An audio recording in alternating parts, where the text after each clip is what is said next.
지금까지 가장 흔한 거절 사유인 불명확한 지정상품 서비스명에 대해 알아보았는데요.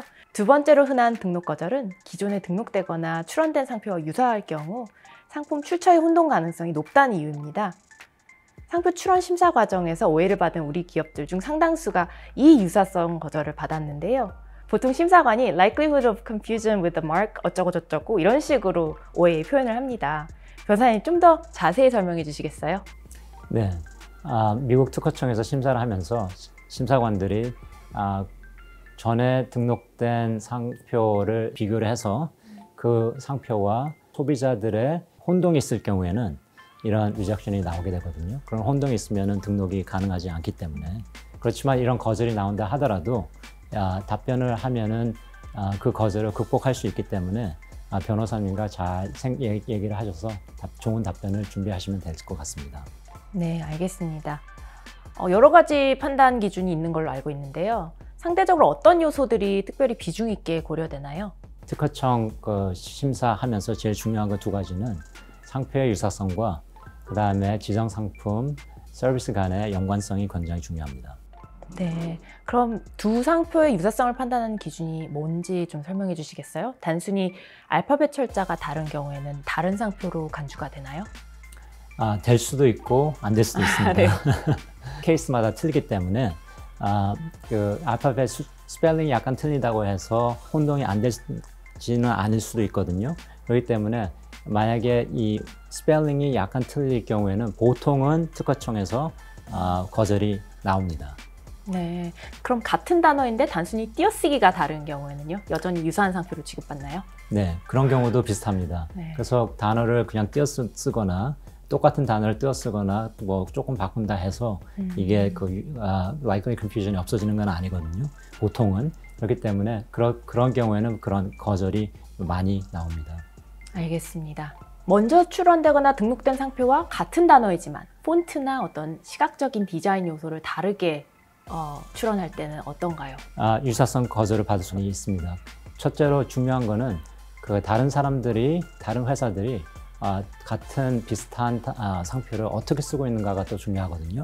많은 다른 회사들이 그 비슷한 단어를 쓰거나 그럴 경우에는 거기에 대한 그 범위가 보호받는 범위가 줄어들기 때문에 조금 더 비슷해도 심사관들이 어떨 때는 승낙을 해주거든요. 그래서 이런 것들을 찾으셔가지고 답변을 준비를 하시면 됩니다. 네, 알겠습니다. 그럼 철자는 다르지만 발음이 비슷한 경우에는 어떻게 되나요? 이것도 비슷합니다. 발음이 비슷할 경우에는 의미가 틀리던가 아니면은 보이기가 틀릴 경우에는 극복하기가 조금 더 쉬워지겠죠. 네.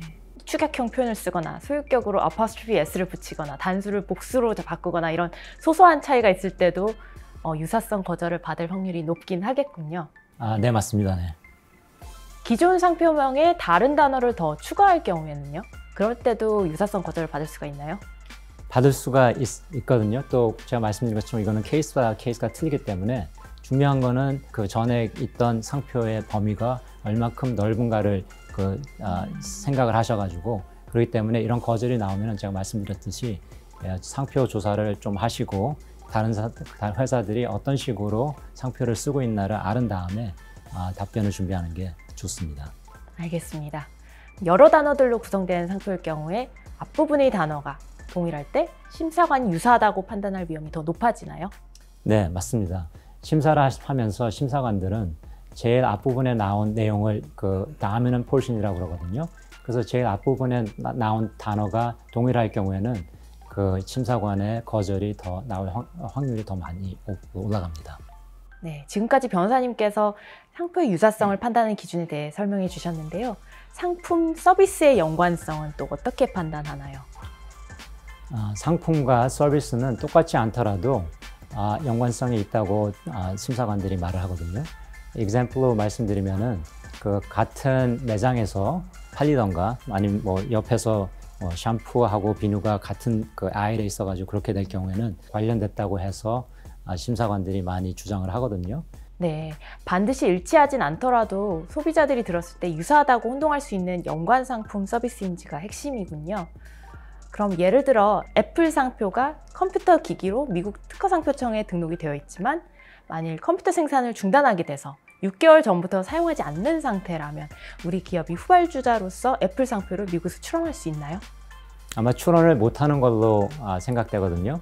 왜냐하면 미국에서는 그 상표 등록증을 그 심사관들이 포커스를 하기 때문에 애플이 6개월 전에 상표를 사용하지 않는다 하더라도 등록증 안에는 그게 나와 있기 때문에 아마 거절을 받을 찬스가 많이 있을 것 같습니다.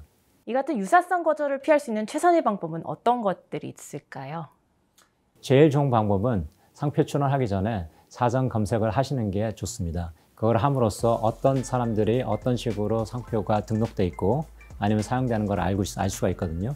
그래서 그걸 하시면은 이 refusal 나오는 거를 막을 찬스가 굉장히 많습니다. 네, 잘 알겠습니다. 작년에 뉴욕 IP데스크에서 제작한 미국 상표 검색 가이드란 영상도 저희 유튜브 채널에 올라와 있는데요. 관심 있는 분들은 해당 영상을 시청해 주시기 바라겠습니다.